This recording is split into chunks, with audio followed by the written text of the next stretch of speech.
everybody, and welcome back to the Sounds of Stadia podcast for episode number 152 of your longest running weekly Google Stadia podcast. You join myself, Chris, alongside the man of many pixels, Mr. Richie. Welcome again here. You were here last week, I wasn't, so saying welcome back seems weird. Yeah, I'm the one who should be saying welcome back to you. I am back, everybody. I've returned from sunny France. I survived, and I'm ready to get into all the juicy Stadia news, because we do have a fantastic show lined up for you all right here. As I said, on the longest running Stadia podcast in the world for episode number 152. Don't forget to give the video a like, subscribe, and hit that bell so you're kept in the loop with all of the amazing cloud gaming and Stadia news we do bring you here at Helix Cloud Games. We've got a great show lined up talking about all the Embracer movements, of course, more acquisitions, more purchases happening out there in the games industry. We have a first ever showcase from Disney and Marvel upcoming that may have some Stadia news tinge to it. We've got a bunch of new game announcements, teasers, expansions, DLC, and much more to talk about. But before we do get into all of that, welcome back, everyone. Thanks for listening, viewing, watching, of course. And shout out to our wonderful Helix Heroes, the fantastic members of the channel. Over 50 of you support us. That little extra piece, Richie, that allows us to bring them better quality content, because we do pay for our podcast distribution. We don't think we've ever actually pointed that out, but we don't use the free channels because we want it to be as best as it can be. So for those of you out there listening on audio services only, hope it sounds good. Without it, is it a bit rate? Do you get a better bit rate if you pay for it? Is that the deal? It depends on what the service offer. A lot of them offer better, things like better tools, make it easier to distribute to all the different platforms, better bit rates and stuff like that. There's a lot of different stuff you can get. So hopefully we do sound good. And thank you very much for you and the wonderful Rob for holding on the fort in my absence. It felt really weird being off and actually not having anything to do, which I guess is the whole point of a vacation, but actually not prepping show notes, for example, and editing thumbnails and scheduling things. It was a bit of an odd situation to find myself in after 151 weeks. Yeah, it must have been that kind of weird when you got to the weekend. It's like, I don't have a show to record here. Yeah, I don't have free shows to record. Yeah, I mean, when you're on holiday, usually the days kind of get a bit mixed up anyway, but I did not know whether it was like Saturday, Sunday, Monday, whatever day it was. But I was out relaxing, I was out sunning myself up. It's the best way when you're on holiday, though. It was, yeah, and I got to see some beautiful countryside in France. We took the car, so I did some drive, went to Paris for the day, and Disneyland, of course, Disneyland Paris. And so I went to Avengers Campus. We should probably point out, there may be a video going up on the channel. No. You did some recording.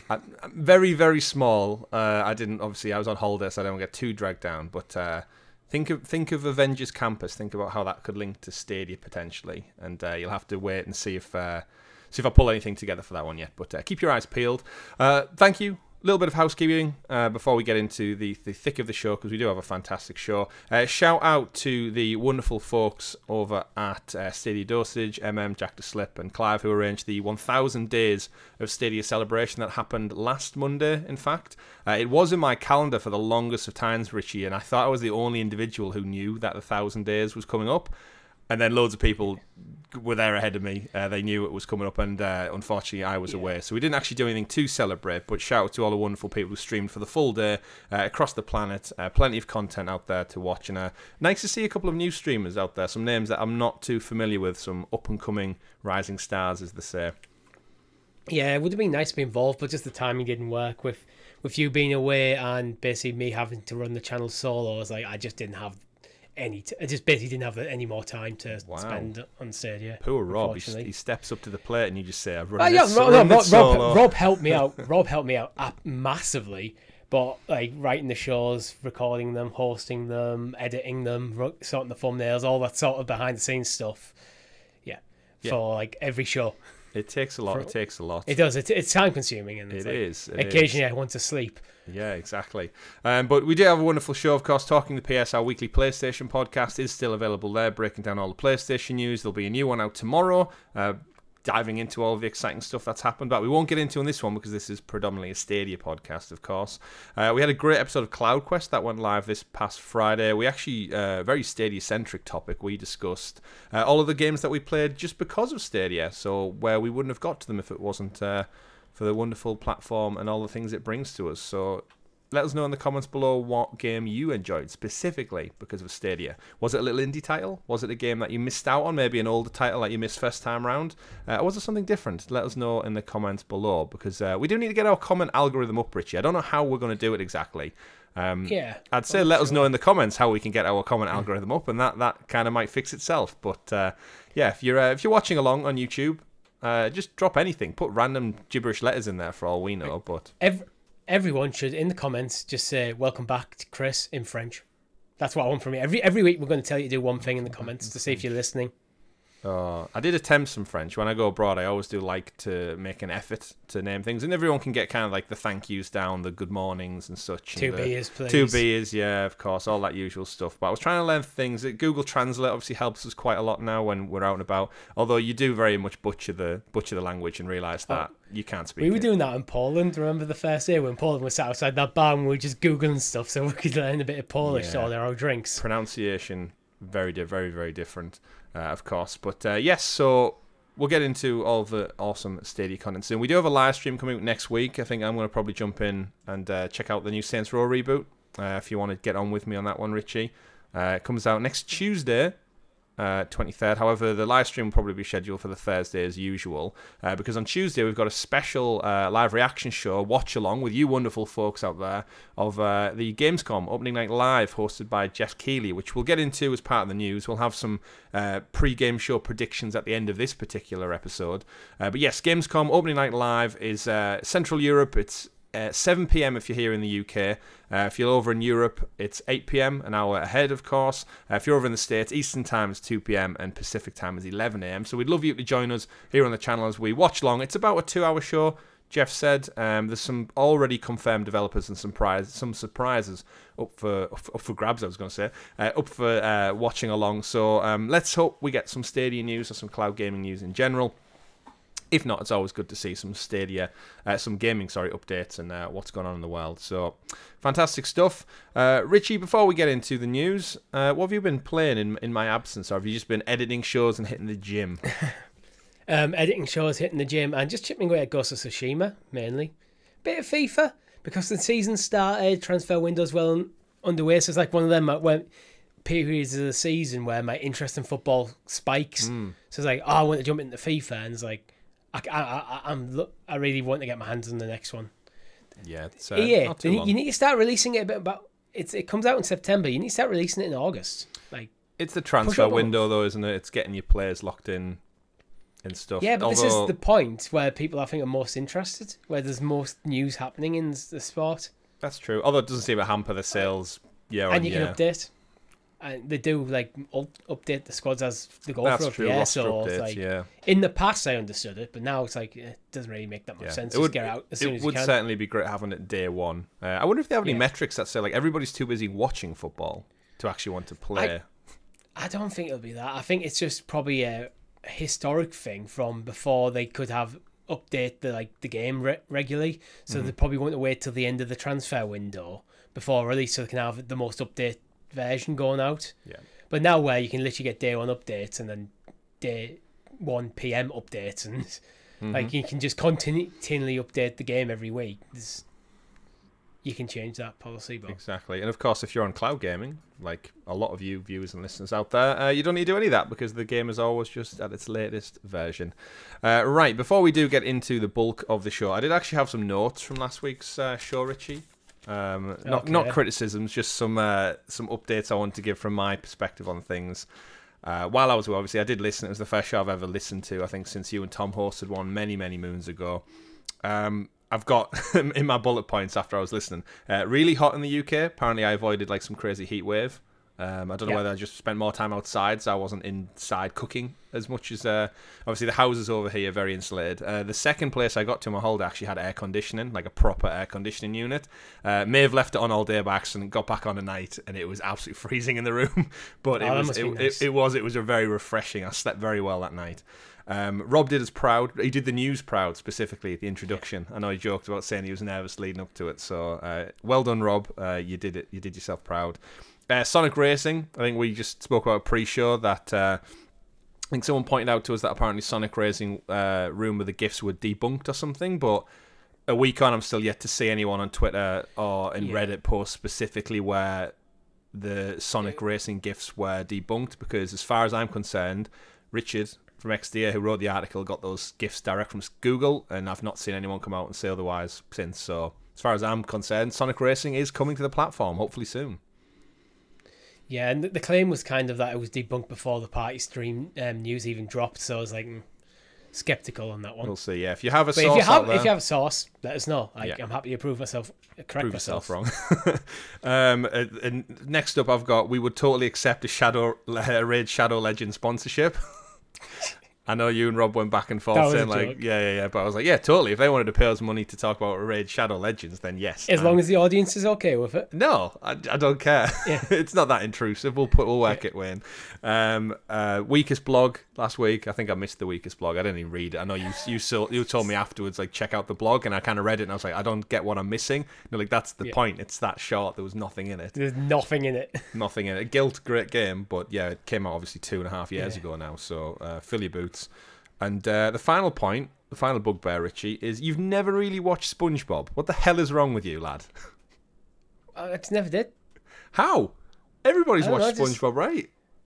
I mean, I've seen episodes, but it wasn't one of them shows that when I go home from school, I'd immediately need to watch. Wow. Okay. Well, I don't know. I just don't really have any touchstone to it. It's just okay. Well, we'll just leave that one there then. Shun him in the comments, chat. Shun him in the comments. Anyway, that's all I had. It was just a few funny bullet points as I was listening along and chuckling to myself about certain things. So, yes, terrific show last week. Talking to PS out tomorrow, Thursday live stream for Saints Row next week. Join us for Gamescom, and well done to everyone who took part in the 1,000 Days of Stadia celebration. Who knew we'd have made it to 1,000 days? It'll almost be 3 years next month, actually. So, same with this very podcast. We've got some big announcements upcoming soon about our plans for our 3rd year celebrations. And, we just need to organise a few more chess pieces into place, and we'll hopefully let you know next week, actually. But stay tuned. Keep it locked. Right, Richie. Returning the baton over to you from the fantastic Rob last week. If you could do us the honours of introducing us to the super sexy special Stadia story segment. A.K.A. The News. How did that feel, going back and doing that again? Felt fine, felt good. Like a comfy pair of trainers that you slip back into and you're like, these are better than my new ones. It still feels like it's Tom's thing, though. After 50, literally almost a year, I think, since Tom was last on. I still think Tom does it better than me. It's the posh accent, isn't it? That's what does it. You'll have to learn to do it in French, and then we'll talk about accents. Anyway, we digress. Great show, filled with news. We're going to be clear right up top. Not so much Stadia specific this week. Some of the biggest stories that are out there in the industry. Part of me and part of us always, again, wants to be optimistic about things. There are tangible links to a lot of stuff that is Stadia related in terms of the developers, the companies, or really just that we don't really know, because there's not really been any announcements this year to point us in any direction of partnerships or anything like that. The last real big one we had was genuinely Phil Harrison coming out and saying we've made great partnerships with EA, I think, and that was many, many moons ago now. So here we are, though. Story number one of the week. For the first time ever, we have a Disney and Marvel showcase. So it was announced last week as part of the D23 Expo.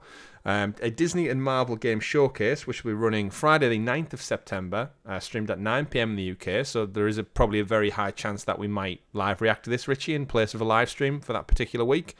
Potentially, just for the crack. I mean, it's Marvel and Disney, so we'll theorise in a little bit. They've already confirmed there is going to be some promising all new announcements alongside some additional details on previously revealed games. There'll be more from Disney Dreamlight Valley, which is the free-to-play kind of live in Disneyland kind of game coming up. Don't really know what that is. Kind of looks like The Sims mixed with something else. Alongside additional news on Lego Star Wars The Skywalker Saga. So it looks like some extra DLC is in the pipeline for that top-selling Lego game. And the recently delayed Marvel's Midnight Suns from Firaxis is also going to get some updates. But the real draw, though, if you really, really love your kind of village Sims life and you're not quite kind of in that world, is Skydance New Media are also going to be showing something from Amy Hennig's game. So Amy Hennig, of course, famous for writing the Uncharted games, back in the day, who's kind of not really put out a game for well over a decade now. She, of course, ironically enough, was with EA previously working on Project Ragtag, which was going to be the Uncharted-inspired Star Wars game, where she worked on that for a few years and then got shuttered when they shut down Visceral Games. So it sounds like she's back for another crack at the whip with Disney, this time in the form of a Marvel. Is it Marvel game or did I just say Star Wars? Marvel Ensemble game. Oh no, set in the Star Wars universe. Yeah, the Skydance one is the Star Wars one. So it looks like she's still on Star Wars. So this might just be a rejuvenation of the Project Ragtag game from Visceral that EA were handling. But I'd be interested to know, obviously, legal reasons. They probably, if it's not EA, they couldn't use every element of it. But I'm sure she's going to pull along some kind of stories. I'm reading different reports to you here because from the Eurogame article, I'm reading. The real draw, though, unless you really love your village life sims, is a glimpse of Skydance new media and Hennig's Marvel Ensemble game. I think it's a Marvel game, not a Star Wars one. Oh, maybe. Yeah, maybe that's where I'm getting confused because I've read that top line and then it flicks. See, you have a week off, folks, and you can't even read things. It's because later on it tells you about Project Ragtag and then it says that was based in the Star Wars universe. So I think I'm just getting my wires crossed. So yeah, the Marvel Ensemble game, whatever that looks like. Richie, big Marvel fan, big Star Wars fan, as I'm sure many of our viewers and listeners out there. What do you expect to see from this? It's weird that the kind of it's Disney rather than just the individual developers and publishers. This is a bunch of different teams kind of being pulled together to do a showcase. And more interestingly, this will have a live audience. So it's not going to be just a broadcast showcase. The D23 Expo is Disney's kind of big event outside of Star Wars Celebration they do every year. That they tell us updates on the park, the Disneyland parks, the Disney World parks. They tell us about the movies. Disney Plus will have a big segment there. We'll probably hear about loads of new content coming up for that, movie plans and stuff. And this is the first kind of time they've embraced video games as a whole. And it could be anything, really. What would you like to see from this showcase? Well, I mean, Amy Hennig's game I want to see. A Marvel Ensemble game could be awesome. I worry slightly as an ensemble, to be honest, because when I think of an ensemble game, I think of Marvel's Avengers, where most characters don't feel as good as you would like them to see. Whereas when you focus on how a single character plays, I think you can do something better. But there again, Hennig's back catalogue. Her repertoire is pretty solid, so very interested to see what that game's about. Well, you have Marvel and Star Wars. Like, there's a lot. Some of the EA games, what we've been talking about the last few weeks, we could hear about. Yeah, obviously like no EA Play event, so there could be a tease on that. Maybe the decision, it looks like the decision Disney have made is, you know what, we're going to have our own, let's say, assume it's going to be an annual games press conference where all the games that fall under us are going to be there. They can be other places, but they're going to be here.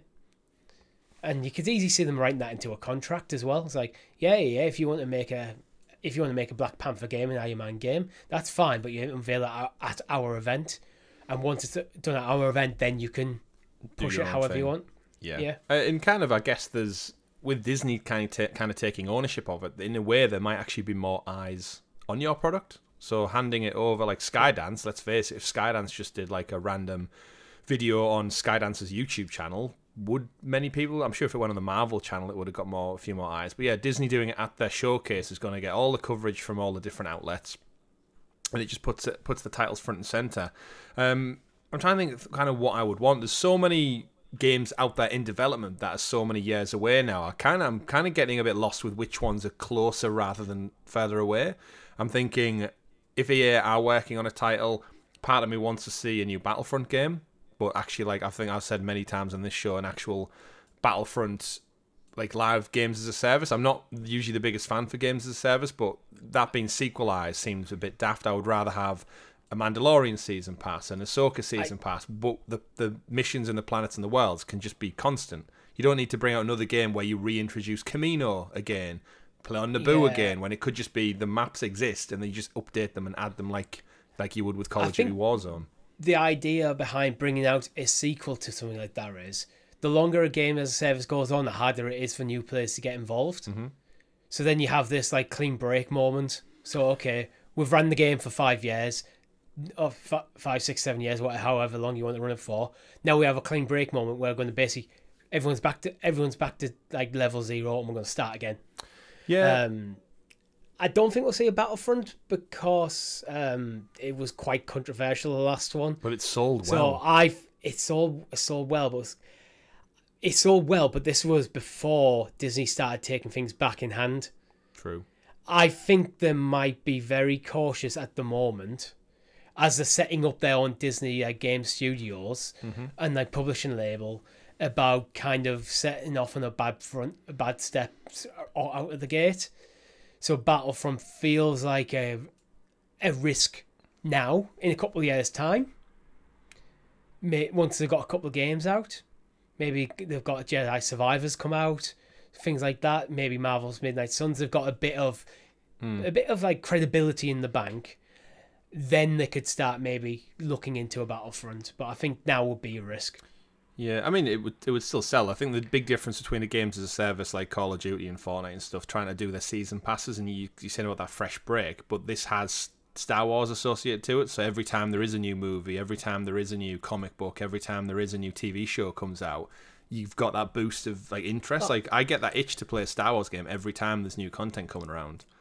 I 100% believe a Battlefront game can be successful, but I think Battlefront 2 is so associated with loot boxes and pretty horrible gotcha mechanics, and that I think the brand of Battlefront has become quite tarnished. The game itself, once they got rid of the stupid star card system and got rid of all the pay-to-win nonsense, is actually a phenomenal game. Genuinely, it's a phenomenal game as a service. I do wonder... But I think it's just a bit too solid for now. I do wonder with EA not doing that well with Battlefield at the moment, whether they would actually rather lean into an IP. I mean, Battlefield, in my opinion, failed more than Battlefront 2 did, the last one. I agree, but it was less controversial. Oof. It's the controversy, not the success. Because the game, if you look at it from a financial point of view, is successful. It's the amount of controversy that it garnered. Well, maybe, and I think for a lot of gamers, that is their only impression of Battlefront. Well, either way, it probably won't be happening with that one. Amy Hennig's, again, don't know how long out it might be. I don't think it's been developed for that long, but I'm hoping to just have something exciting to show us, because with it, like the Lego game, I mean, I was talking to Jeff, one of our hosts, co-hosts of the Talking the PS podcast, about my platinum trophy list this last week, and one of them we touched on was he got the platinum for Lego Skywalker Saga, and it took him 140 hours to get all of those Kyber bricks, and it's made him hate Lego games. And I gave up around about the 400 mark out of 1,100 and said, I'm not wasting my time doing this. Like, forget, even though the platinum is very obtainable, I don't want to spend 60 hours just collecting bricks. It's not fun. Yeah, not fun. Is it one of them? It's not challenging. It's not fun. It's just tedious. It's like we talk this random alien. They'll give you a mission. Go collect this thing. Bring it back, and then you spend 10 minutes going to another planet, fight some random Lego people, come back, and then he goes, "Oh, thanks for the help." Move on, and then do that 1,000 times over. I'm all for spending over 100 hours in a game, and I definitely, absolutely have done that several times. Persona, but the platinum has to be fun. Yeah. If you're going to put trophies in that are going to push you over 100 hours, it's got to be fun content. It shouldn't just be tedium just to keep you playing the game, just to pad your stats. Exactly. We should point out again, like any of this stuff potentially coming to Google Stadia, everything's kind of up in the air, as I mentioned at the top of the show. With kind of the year ahead, whatever announcements we get, it would be great if we got an announcement to say like the Lego games are coming to Google Stadia. We don't have any Lego games on this platform, and I think I've said time and time again, but with the free trials we've got now, and with the kind of family-friendly approach Stadia seem to be doing with like outright games and trying to get as many variety of genre on the platform, the Lego games being missing is kind of a big gap, I think, in that family-friendly market. And Lego Star Wars has sold better than any Lego game prior, so why not bring your biggest game to the cloud? Would be a fantastic get. And that's, again, I've got to imagine the team at Google are out there trying to garner some new relationships with publishers and developers out there who they've not worked with in the past, who don't have maybe a negative experience or a tainted experience. They can now go to fresh face and say, look, we've got over 300 games nearly, we're doing free trials and everything, here's some metrics maybe to back it up. like they need to do something. They either write a check or do what they need to, because again, the year ahead, as we start creeping into autumn, Richie, not that far away, and we start looking ahead to 2023, I'd like to know what games we might be doing. So a partnership with TT Games would be a great one, especially if it meant we got a slow drip feed of older Lego games at the same time. Yeah, because that's a good library. It feels like an easy win for them on that one. I think if you only have a limited budget to bring games over, you've kind of got to optimize how you spend that budget. And I think the Lego games, as when Lego Star Wars Skywalker Saga dropped, I think we both agreed at the time, like, this should be on Stadia. This is an easy win for Stadia if they got this on the platform. Yep. Because the games are family friendly, so it kind of goes with that ethos of getting younger people involved and the next generation of gamers, but they're also adored by older fans. And they play very well on mobile as well. It's like, that whole... the games are kind of ubiquitous for pretty much all demographics of gaming. People just kind of like these games. Yep. They really do. Midnight Suns, again, just had a delay recently, so it's been pushed back indefinitely. We don't know when the date is for that one. I think, if I remember rightly from last week, I think it was the PS4 and Xbox One versions were indefinitely, but the PS5 version is still... I don't have my notes in front of me from talking the PS, but I think the PS5 version is next year. There is no new release date in today's announcement, but 2K says Midnight Suns will now launch on Series X, PC, and PS5 sometime before the end of the current fiscal year, which comes close to March 2023. Unfortunately, anyone hoping to play on PS4, Xbox, and Switch will have an even longer wait, with those versions delayed till a later date. Yeah, so I was right then. It's like it's next year for the current gen consoles, and at some point in the future for others. Exactly. So a little bit wild, but again, it's one of those things like Firaxis. We've not got a Firaxis game on Stadia. It's of course like one of those 4X games similar to XCOM. I've never really played. I can't say I've played one of those games, so it would pique my curiosity with the Marvel license, and I've heard the fantastic. I know loads of people who love the XCOM games, so interesting one. Of course, there are stuff in between that. Richie, do you think we'll see anything from Kingdom Hearts? That got a reveal last year from Square Enix. It's a Disney showcase. Maybe.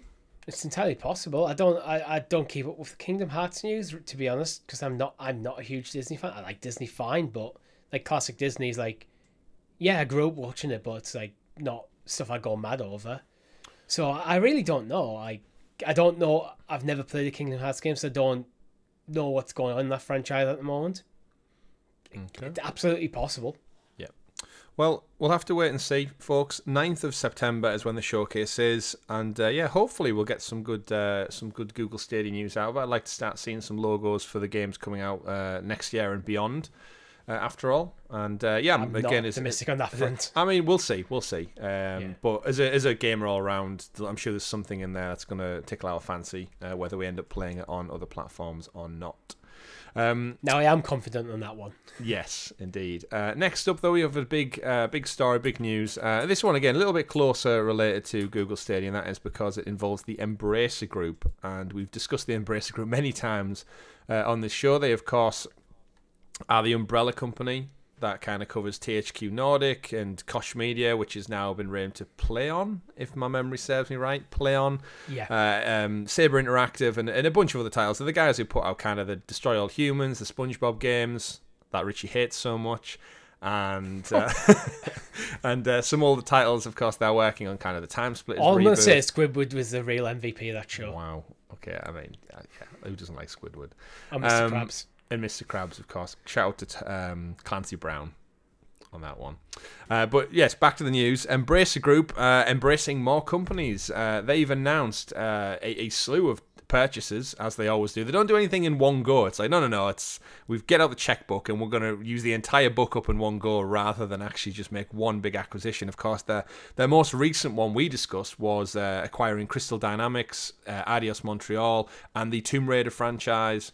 And a couple of other IP in and amongst that, and we thought that was huge on as far as they were concerned. That was a big IP, some big studios coming under the umbrella.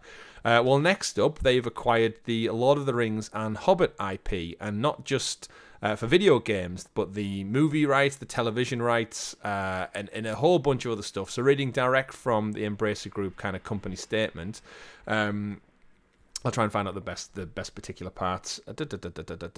I'm truly excited to have the Lord of the Rings and The Hobbit, one of the world's most epic fantasy franchises, join the Embracer family, opening up more transmedia opportunities, including synergies across our global group.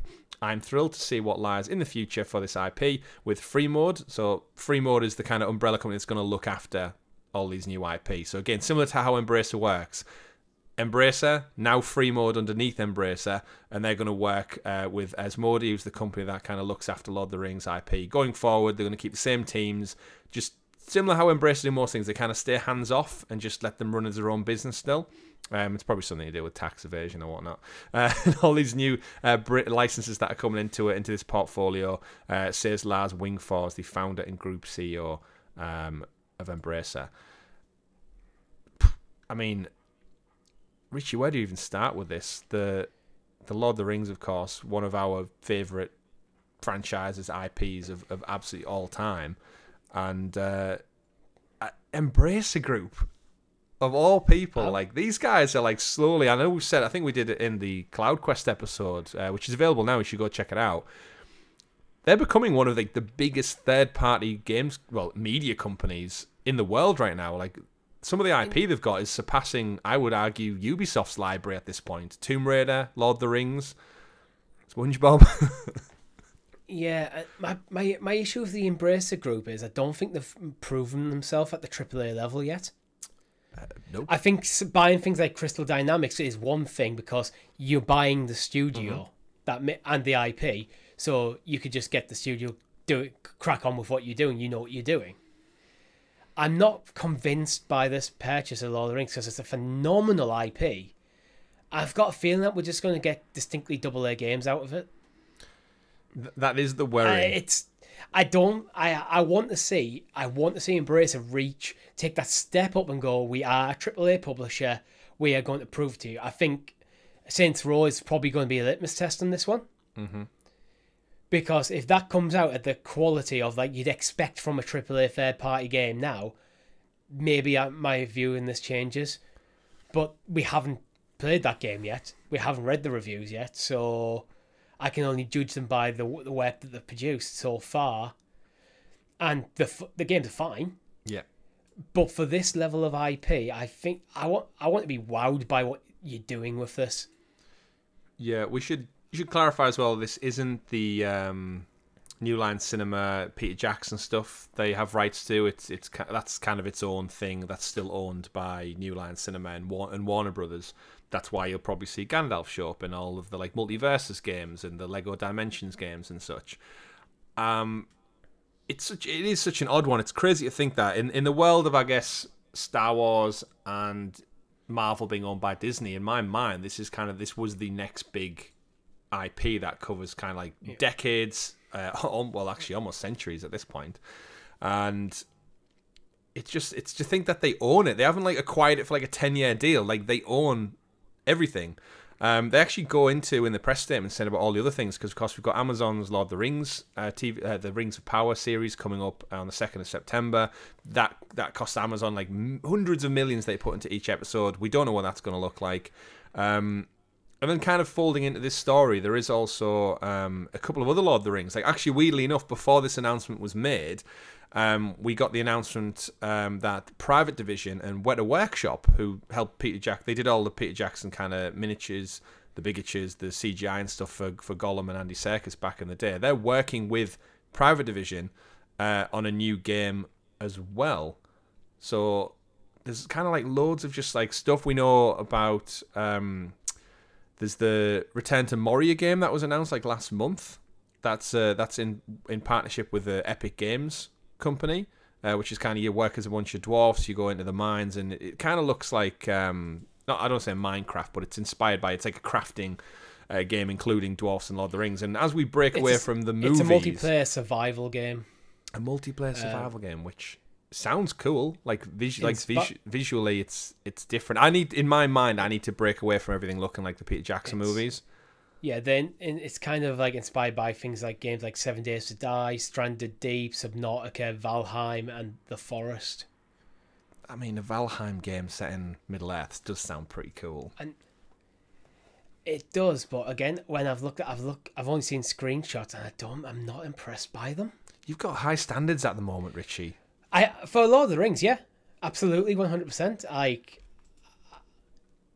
it looks fine. Like, but yeah, I don't know. It's So the Weta Workshop one, obviously Weta Workshop not traditionally a video game maker. Obviously, they do phenomenal CGI work across the film and movie industry, and they've done a lot of stuff. Despite the details, there's actually very little that we know about. It's based in the Middle Earth universe.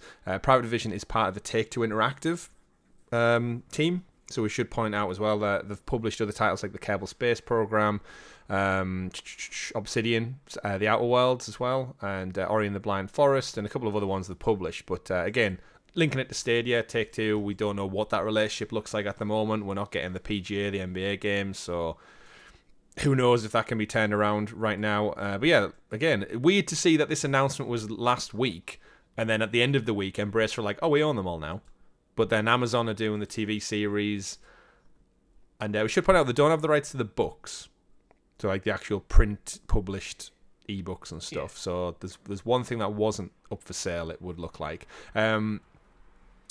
In my mind, the perfect scenario for this is they take this IP and they give it to Crystal Dynamics or IDS Montreal. Of course, wonderful Tomb Raider games. The Guardians of the Galaxy game was one of my favourite from last year.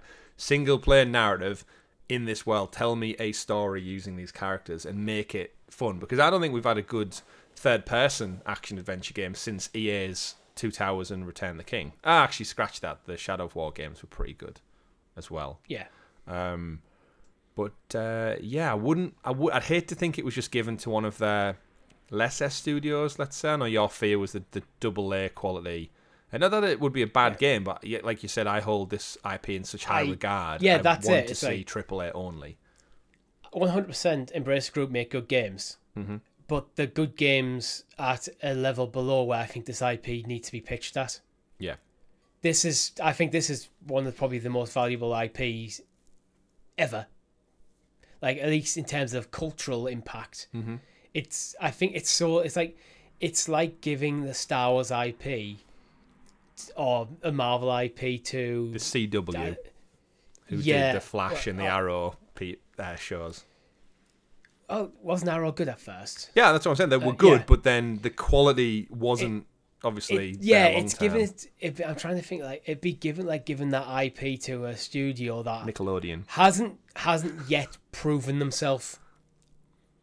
Like, it's a big IP for them to be exclusively handling. Well, it's kind of like the Gollum game that was recently delayed, like Daedalic Entertainment, who they've not, like, what have they really put out that's of note? And yet they've got the Gollum game, which is now delayed till I can't remember when. When it's a one-off game, you can look at it a bit differently. It's like, okay, this is a smaller title. It's a bit quirky. Just you're filling in a bit of the gaps of what Gollum was up to. But I don't think anyone's looking at that game, the Gollum game, going, this is the next big AAA game. This is a potential Game of the Year contender. Where I think that's where Lord of the Rings, a Lord of the Rings game should be trying to pitch itself. Like, yeah, it should be going for the Game of the Year awards. Yeah, and it's always a funny thing with IP because you lose out on certain elements. Like, there's some terrific games like I mentioned there, the Two Towers, Return of the King, the War in the North game for PlayStation 3 was great as well. And because of the license and stuff, we'll never really get a chance to see the remasters of those games. Like EA did the Mass Effect remaster, but EA don't have the license for Lord of the Rings now, and it's kind of a similar situation to the Battlefront stuff we were just talking about, where do EA even have the rights to do another Battlefront game at this moment in time with the whole Star Wars Disney thing? So it's odd that it's owned by Embracer. What does concern me is in the article they also say other opportunities include exploring additional movies based on iconic characters such as Gandalf, Aragorn, Gollum, Galadriel, and Eowyn, and other characters from the literary works. I don't want to see them do a movie about Gandalf that isn't Ian McKellen.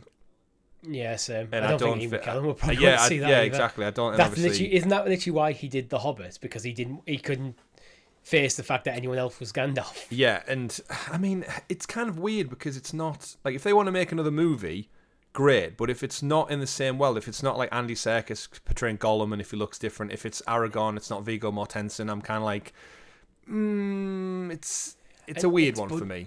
It comes to me as budget. It's like, I'm optimistic with Rings of Power because Amazon are spending all of the money in the world on that. So if that show is terrible, it's not because of the budget. It's not like they weren't putting the money in to make it happen. It was like whatever the creative vision or whatever problems it potentially may have. With THQ, it would cost most of their game, not THQ, Embracer Game, because the majority of the games they release fall in that AA category. They always feel held back by budget and like ambition. So it's like, yeah, you haven't. Maybe this is them stepping up.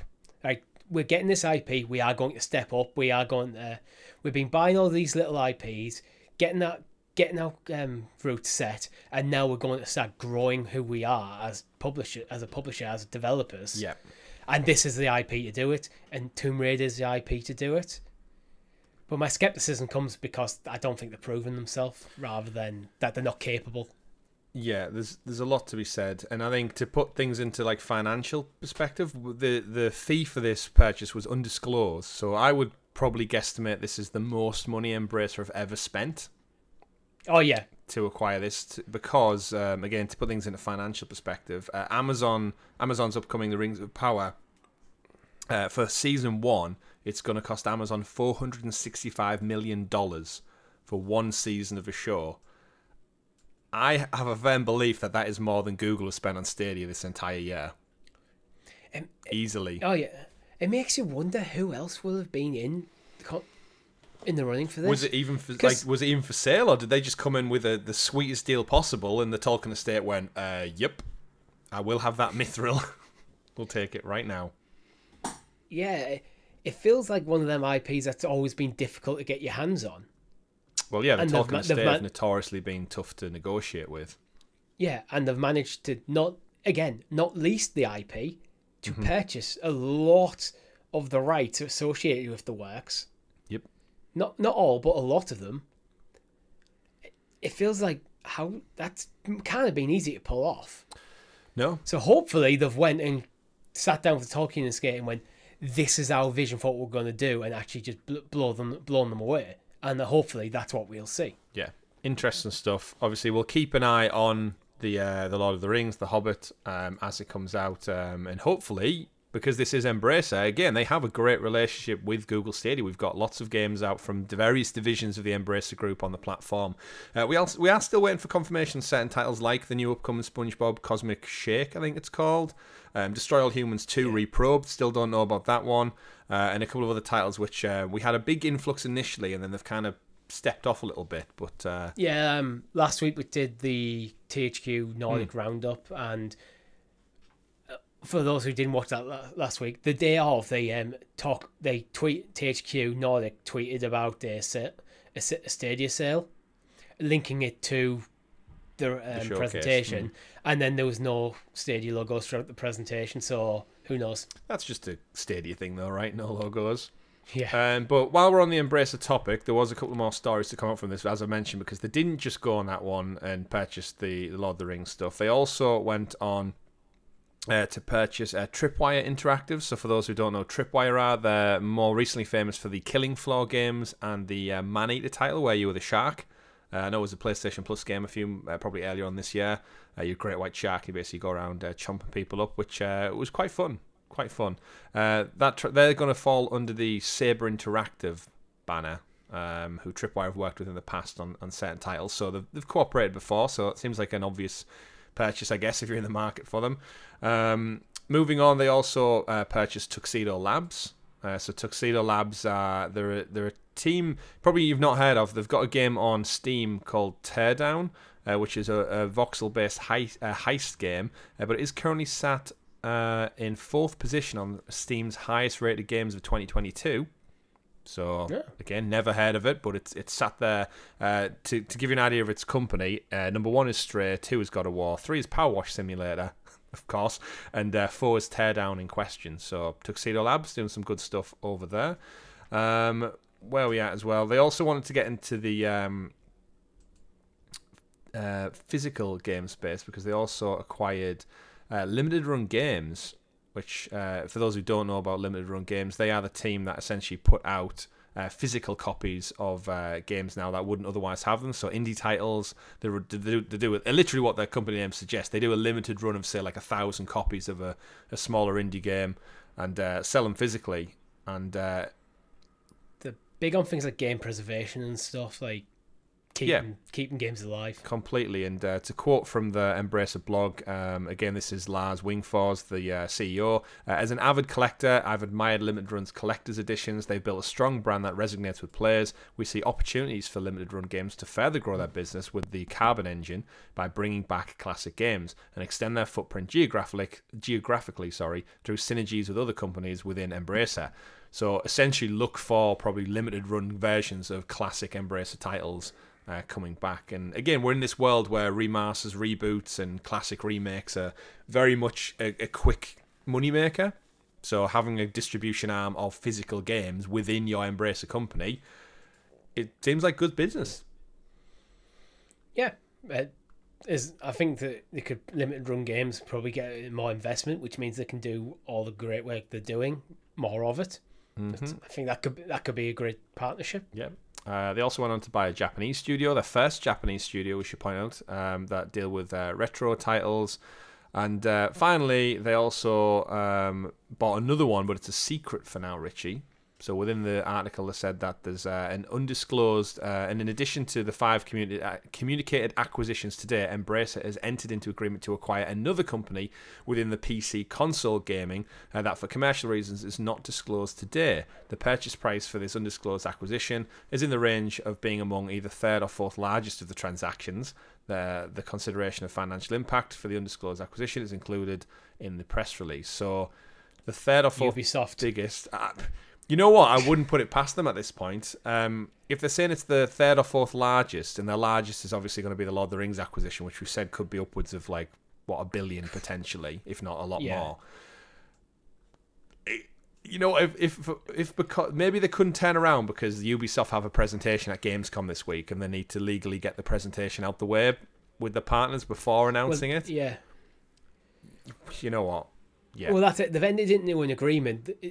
That doesn't necessarily mean that every like T is dotted, every I is crossed. That there's probably maybe some small things that they have to work on, a few terms and conditions, all that sort of stuff. So it might not be 100% finalised, but it's like, yeah, we've got the agreement in principle done.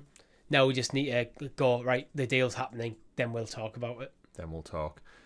Insane stuff. And again, I'm very optimistic that Embracer will have a continued relationship with Stadia going forward. Again, I'd love to see some actual announcements. If they do buy Ubisoft, I can guarantee it. Yeah, it's again the world of mergers and acquisitions does not seem to be slowing down anytime soon. I wouldn't be surprised if by the end of the year we see another big move happen, and once again the games industry just keeps spending and getting bigger and bigger. One thing that's getting bigger and bigger is the upcoming excitement for From Space, the sequel to From Space. It came from space and ate our brains. Spiritual successor or direct sequel, if not confirmed. There was a demo, of course, up on Stadia a few months back until it was pulled after some trials, betas, and testing. And it's recently been announced coming to the platform on September 29th this year. The game will be priced at £15.99 UK, $19.99 US dollars, and €19.99. Reading from Remco de Rouge, founder and CEO of Triangle Studios, here, and I quote, "Here at the studios, we strive to create great games that are fun for everyone, regardless of age or skill level, and believe that the quirky, fun, and light-hearted scenarios create an experience that lasts. We're so excited for players to get stuck in to From Space with their friends and family." Of course, for those who haven't played From Space before, it's a great little game, top-down. Top-down shooter, similar to Dead Nation or Helldivers, if you've ever played that before. Twin stick shooter. Yeah, squad up, shoot and explode, stab random purple, pink aliens, pick special skills, level up, choose your loadout, and survive the apocalypse, essentially. So you won't have to wait too long for From Space. 29th of September, just over 1 month away. That's how close we are to autumn being upon us. Next up, as we round out some game news for this upcoming week, Tales from the Borderlands. Or I should say, new Tales from the Borderlands. It's had a leak this week, so anyone remembers the original Telltale game from Telltale Games, told the story of a bunch of new characters in the world of Pandora, spun off from the Borderlands franchise, wasn't made by Gearbox, was published by them, and was received very, very well, so much so that Gearbox have now decided to take it upon themselves to make an entirely new Tales from the Borderlands game, and due to an Amazon leak this last week, the box art, some screenshots, and a rumoured release date of the 21st of October came out, which points me towards the belief that Gamescom may see something in particular from these guys. Richie, did you play Tales from the Borderlands? You did, right? I did, yes. Fantastic. This one, of course, not handled by Telltale, not handled by the new Telltale that kind of re-emerged. This is purely done in-house at Gearbox. So how do you feel about this? It's 21st of October. I very much believe with it coming from Amazon that it's real, it's happening, definitely locked in. Where do you sit with this one?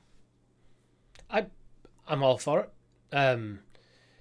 2K are clearly trying to push Borderlands as one of their premium franchises. We've had Tiny Tina's Wonderlands. Was it earlier this year or last year? This year. Earlier this year. So that franchise has clearly got stuff they want to do with.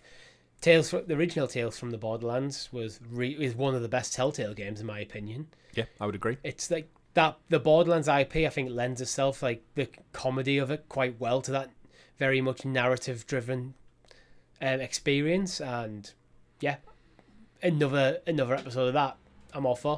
Yeah, well, they're going to say in the description, to say, take a stand against the ruthless corporate overlords in a narrative-driven adventure. The deluxe edition, which is the one that leaked, is available to pre-order. Protagonists Anu, Octavio, and Fran, as well as 10,000 in-game currency, and you get an in-game FL4K Vaultlander collectible as well, whatever the hell that is. Just like the original story, the story will be divided into 5 distinct chapters, and decisions you make determine how the story ends in unexpected ways. Borderlands aren't just home to Vault Hunters, Psychos, and Weapon Corp CEOs. They're full of downtrodden, intrepid civilians just trying to get by with a host of returning and fresh faces. This unforgettable tale is sure to delight fans new and old. Of course, this is done by Gearbox, one completely, funnily enough, owned by the Embracer Group, because it seems like everybody is nowadays. This isn't Telltale, I should stress that. So notoriously, I think the writing in the Borderlands games is fun, but I always enjoy Borderlands for the gameplay over the story. And kind of the Tales of the Borderlands kind of flipped that on its head, where I actually cared more about the story than the gameplay. And I'm interested to see how Gearbox kind of melds the two experiences on their own without Telltale. Yeah, I think Borderlands has got that kind of... It's got great gameplay, and it's got good comedy, and it's got good writing. But because it is quite open world, big areas, it does suffer a little bit from like the story getting fallen to the background for the gameplay. Where with Tales from the Borderlands, the story was front and center, the gameplay more arguably secondary. So it kind of really shined what that Borderlands comedy, what that style of writing is. I would agree. Right. October 21st. Now, with the Stadia way of doing things, we obviously got Borderlands as one of the launch titles on the platform. It plays very, very well. We've got a few live streams up on the channel. Then we didn't get Tiny Tina's Wonderlands. But then somewhere lost in the mix, we also had a rating, if you remember, way back in the day, for the Handsome Jack collection. And Borderlands 2 was ESRB rated for Stadia, like probably well over nearly 2 years ago, probably now.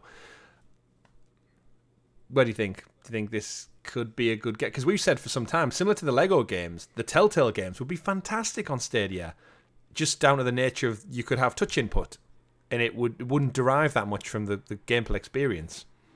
Does the Handsome Jack collection have the original Tales from the Borderlands in it? No, it's Telltale. That one is the pre-sequel, 1 and 2, I believe. Yeah. If memory serves. I hope it comes, but it again, as you pointed out, it's been hit or miss, or we've had leaks and then it's not come to fruition. Mm-hmm. I hope it comes. I still hope they bring the Handsome Jack collection because they're great games. Yeah. I haven't played the pre-sequel either, so it'd be interesting to Pre-sequel's fun. Although I very much feel like you spend time on the moon and you can get very floaty mechanics, very floaty, which can be quite fun. They are fun. Best floaty mechanics I always enjoyed was in 007 Agent Under Fire. There's a throwback. on the PS2 where you could fight each other in kind of like just a one-on-one multiplayer, like deathmatch, but you could turn off gravity so you float around, but then because you're James Bond, you've got to grapple on your watch, so you would basically grapple around the map from ceiling to floor to wall whilst trying to kill, well, in my opinion, trying to kill my little brother. Super fun. The guy who did the visuals for James Bond looked nothing like any Bond you've ever seen. It was some of the worst character model for James Bond ever. But yeah, shout out to Agent Under Fire? Yeah, and then Nightfire was much better, but I digress. Bring back some Bond games. Hitman Studio IO working on a Bond game. We might see that at Gamescom opening night live. But we'll get into that in our predictions just in a little while. New Tales from the Borderlands then, hopefully soon. Hopefully we'll get some information on that one imminently. But we don't have to wait too much longer for information on SlayCation Paradis. Did you touch on SlayCation Paradis last week? I don't think we did. I remember reading something about it, but I didn't recall it being picked up in the show. But I might have just seen a tweet about it. Merge Games, SlayCation Paradis has just been ESRB rated, which, interestingly enough, Merge Games are due an announcement imminently. My sources tell me, but I believe it's under embargo, so I can't actually say at the moment if this is the game in question or not. But either way, this particular game from Merge Games has been ESRB rated, so keep your eyes peeled over on the tweet threads and stuff, and if so, we'll clarify it next week, maybe, perhaps, perchance. So, nestled deep in the heart of the galaxy, our state-of-the-art facility at SlayCation Paradis offers exclusive access to leisurely slaying activities for all warp travellers. Sounds like Westworld. Looking to get away from the daily grind, explore beautiful and chaotic destinations filled with an array of monsters intent on your demise. Slay away your worries and have the time of your life as the world around you withers and dies. SlayCation Paradise has unique interdimensional portals offering an exciting selection of alternate Earth annihilation scenarios for you and your family to enjoy. Marvel at stunning vistas as worlds die in a fiery hellscape. Again, it doesn't really tell me what the game is about, but it looks like basically various apocalypse scenarios that you take on. And again, actually looks quite similar to the previously mentioned From Space in terms of what it's doing. But we'll find out more about that in the imminent future from Merge Games. Next story of the week, we had a little bit of a dev update, which we've not actually had in quite some time. Reading from the Stadia Dev blog, they wrote over there about extending the Stadia's app architecture to more devices, specifically focused on TV. So we've had the Stadia Web TV app. They've also got their own codename Cobalt, Starboard, and the Stadia streaming client broken down. Essentially, they're breaking down the techie news essentially behind probably the more recent rollouts to the Samsung Gaming Hub, LG TVs, Hisense TVs, and a couple of more things as well behind the scenes to do with the formatting and how it runs differently. Go check out the Stadia Dev blog if you're techie and you're into that kind of like nerdy behind the scenes way of doing things.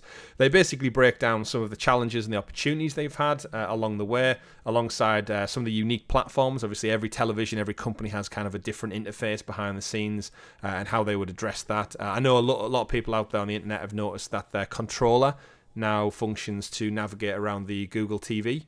I don't know if you've seen that on yours, Richie. Have you tested that out yet? I haven't. I should actually. Yeah, I've seen a couple of people take some screenshots where they are able to use the Stadia control to kind of navigate through the main menus, which I think we said when Google TV with Chrome... What's it called? Google Chromecast with Google TV. Is that its full name? Chromecast with Google TV. Yeah, I think we first said when that first launched that it's kind of crazy that the Google controller cannot interact with that because it's connected, but you just have to basically use the remote to get to the Stadia option to then boot up the game. It looks like there has been a bit more cross-pollination there, which is great to see.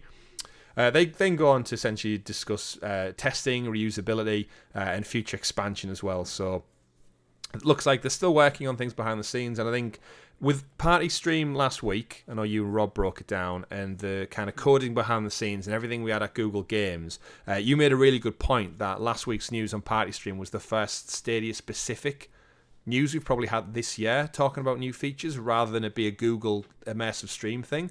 It was actually Stadia specific, which is great. I mean, there is functionality potentially that can be used in immersive stream, but this feels like it felt to me like this was an idea that came from the Stadia team, not the immersive stream team. Yeah.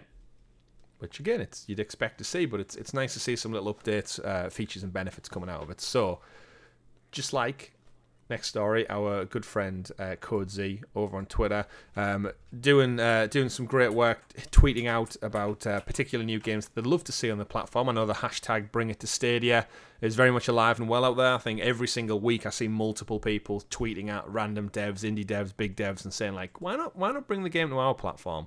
And Code Z did that exact same thing this week to Bethesda, of all people. Of course, Bethesda have multiple games on Stadia, but nothing recently. Of course, they were acquired by Microsoft a good while back now, and they were tweeting out about the Quake Remaster recently, and he tweeted at them all, tagged them, everything like you need to do.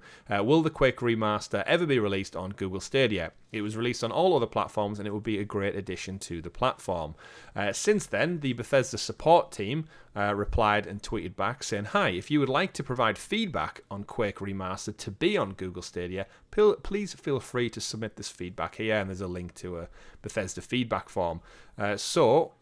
Seen loads of people jump on this and say, submit feedback, thank you very much, done, greetings. And Bethesda support have been fantastic at actually replying to people and saying, we appreciate the feedback, thank you very much, thanks for your feedback, etc. So all I would say is just head over there and leave your feedback, follow the link, and encourage people to do so. I don't know necessarily what it'll do, Richie. The feedback form is very much a case of, this is Quake support, fill out a box for feedback and then submit. But you know what? It doesn't hurt to try, does it? It's your best chance. It's your best chance of seeing it come. I think it, personally, probably lost cause since Microsoft bought Bethesda. But never say never. So if you want to see Quake come to Stadia, head over there, give them the feedback, say you want to let them know. Because if you don't let them know, they won't know. Don't let them know, they won't know. Yeah. That's never a truer sentence said, Richie. But yes, you got an experience with Quake? No, not really. No. I think I had played it, but as a kid. Yeah, I think I had a version of it, but I couldn't tell you which Quake version it was or something. Yeah. I'm more of a Doom guy now. Anyway.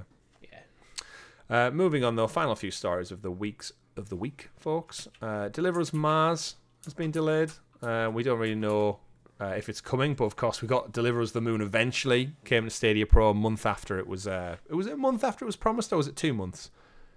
Can't remember now. All blares into one. All these Stadia subjects and topics. Either way, Kyoken Interactive tweeted out one of those press releases on Twitter, and I'll read directly from it. Deliverers Mars is Kyoken Interactive's most ambitious project to date. The journey that players will take as Kathy Johansson is packed with deeply emotional moments and fraught with danger. It is important to us that this experience is the best it can be at launch. With this in mind, we've collectively made the difficult decision to move the release date to 2nd of February 2023 in order to make sure that the game will live up to its ambition.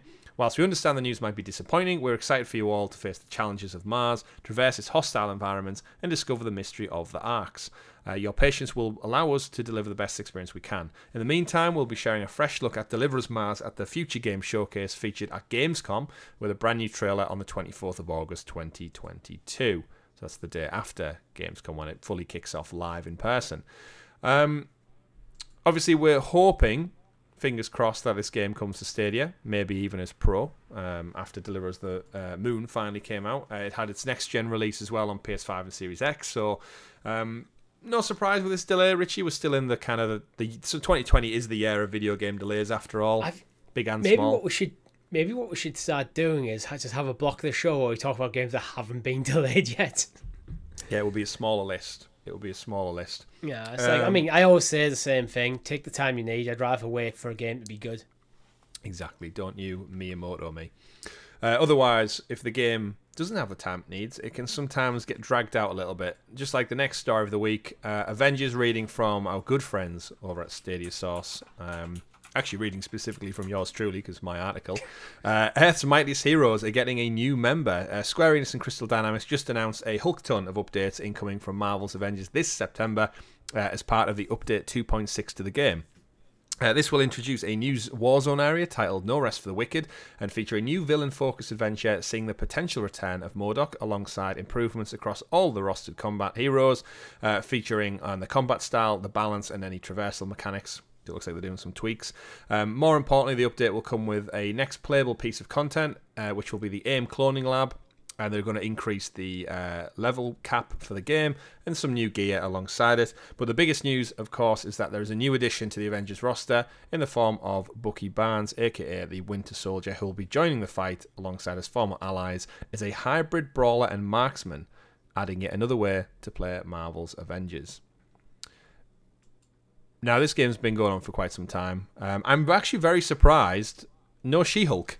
The She-Hulk series started on Disney Plus this very week, and it was leaked and rumored. Like the easy bet, to be honest. Yeah, I mean, it was actually leaked from the voice actress who's doing She-Hulk. That she retweeted it that she was working on something for the Avengers game, and it seems like perfect synergy to get it out. I actually funny story. She's voicing Bucky Barnes. Yeah, switched it around. Funny story. My first article I was going to write for Stadia Source was on the She-Hulk news, and then because it nothing ever materialized of it, I never published it. So I'm now doing, funnily enough, an article on the Winter Soldier instead, which it could play very interestingly because we've had other heroes. We had Mighty Thor, Jane Foster last time round, who very much plays like Thor, but with Bucky having his metal arm and then a machine gun at the same time, you would imagine it's going to kind of be an interesting combination of, I'd imagine, Black Widow shooting style mechanics, then with some actual physical melee attributes as well. So an exciting one and a happy surprise for me as well. I didn't jump in and play the Mighty Thor because there was no extra story. The last one I did was Wakanda. But this game just keeps on going, Richie. And now, obviously, it's part of Embracer as well. Technically, they own Crystal, who made this game. But do they own the IP? Because that's with Disney. It's so convoluted. But keeps ticking over. Marvel's Avengers. I still think there's a clock on this game where they'll probably have to honour what agreements in place and whatever character rollouts have already agreed. Mm-hmm. But I've got a feeling once that time passes, that's it. Time passes, unless they go back in time. And Crystal is still owned by Square. Their deal's been announced, but I don't think it's been ratified yet. So True. But you know what? If you don't want to play Marvel's Avengers, fear not, because we had the final news story and announcement of the week that Outright Games... Next? Yes, the next game. Bratz Flaunt Your Fashion has been officially confirmed by Outright Games over on the website. What more is there to say about these characters? Play as your favourite Bratz character and begin your globe-trotting adventure to become the world's best fashion reporter. Start in your hometown of Stylesville and choose your characters from the original Bratz pack. Yasmin, Chloe, Jade and Sasha. Then blaze a trail as you chase the biggest style stories, take on quests and help new friends and play scorching mini-games full of bratitude. Well, this obviously isn't for us, Richie. It's a family. It's Outright's family games continue on the platform, coming to Google Stadia later on this year. But you know what? Fill your boots.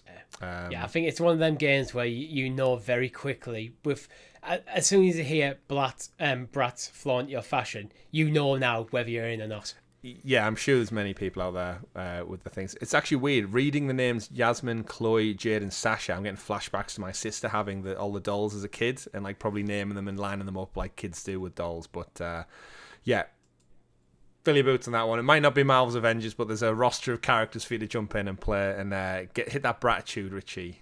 Why not? Final one, though, I do want to touch on it a little bit. Gamescom is technically tomorrow. If you're listening to this when the show goes live on Monday, Jeff Keighley will be hosting tomorrow night. So, again, I mentioned it right at the top of the show. Definitely join myself and Richie, maybe Rob or Jeff. We don't know what their availability is like at the moment, but we're going to tune in, watch along for the 2-hour show for news reveals and some surprises, and more importantly, hopefully some announcements for Google Stadia. Before we round up this week's show, Richie, I just want to give you an opportunity to maybe theorize any big announcements you're expecting to see from this particular show. What do you want Jeff to bring to the table? I mean, straight away we know there's going to be Sonic Frontiers there, Callisto Protocol, Hogwarts Legacy. They're confirmed. They're locks. Yeah, hopefully no delay announcements in there, because we did Hogwarts Legacy was delayed until next year. Yes, it was. So delay and then do a big announcement about it, but okay. Both, I think, things are locked separately. Like, it is what it is. Mm-hmm. I'm not sure. Who haven't we heard from in a while? So some of the bigger names, we know Microsoft are going to be there in some capacity. Ubisoft are going to be there. Remember, Ubisoft have their own showcase next month in September, but they've got something to bring. My guess would be probably Skull and Bones at some point, because that's their next big title on the horizon. Sega are there, which is Sonic Frontiers. Warner Brothers are there, probably going to be Gotham Knights, right? You would imagine, with that game imminent in the future. It's just gone gold. Yeah. I was thinking Starfield, but that's, I think, next year I think they'll keep that for themselves, to be honest. That's next year, and I think, if anything, that's probably more Game Awards. Yeah. That could be a big one at Game Awards. Yeah. End of the year, if it's a Q1, Q2 launch, feels about right. Bandai Namco? Could maybe see some Little Nightmares 3 action, or is that too soon? Maybe some Pac-Man action? Possibly. There's a Pac-Man movie in development. Well, yeah. Less said about that, the better, maybe. Yeah, I mean, we did. I don't think we covered it in the show. I think I cut it for time, but it exists. It exists. It's a thing. 2K. And this is a good place to show it. Yeah, 2K, Tencent, and of course the mighty Embracer Group are also there. So expect to see some probably updates for some THQ material, maybe. Shows Time Splitters. Come on, Time Splitters has been in the works for like a decade, it feels like now. What have we got coming up in the year? Some of the smaller Last teams. of Us?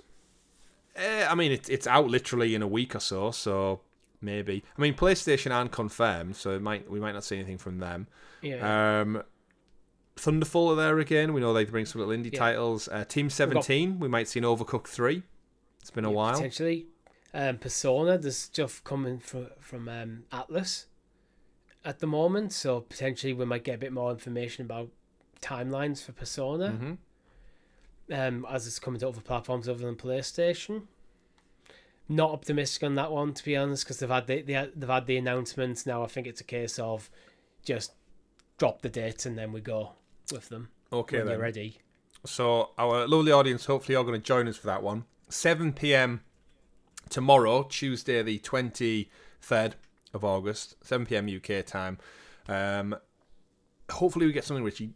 I will throw it out over to you. Will we see a Stadia logo on anything at this opening night live? Just one? No, I don't think so. Okay. I think history has taught me not to expect it. So I think we'll see 2.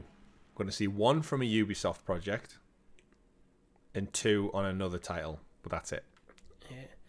I mean, I suppose it is possible from a Ubisoft project, but even then it's not a guarantee. It's not, but we've got Roller sometimes soon. And sometimes Jeff Keighley shows just doesn't put any logos. Yeah, that is true. That is true. But we won't have to wait out to find out long. If people are watching this show now, it's tomorrow.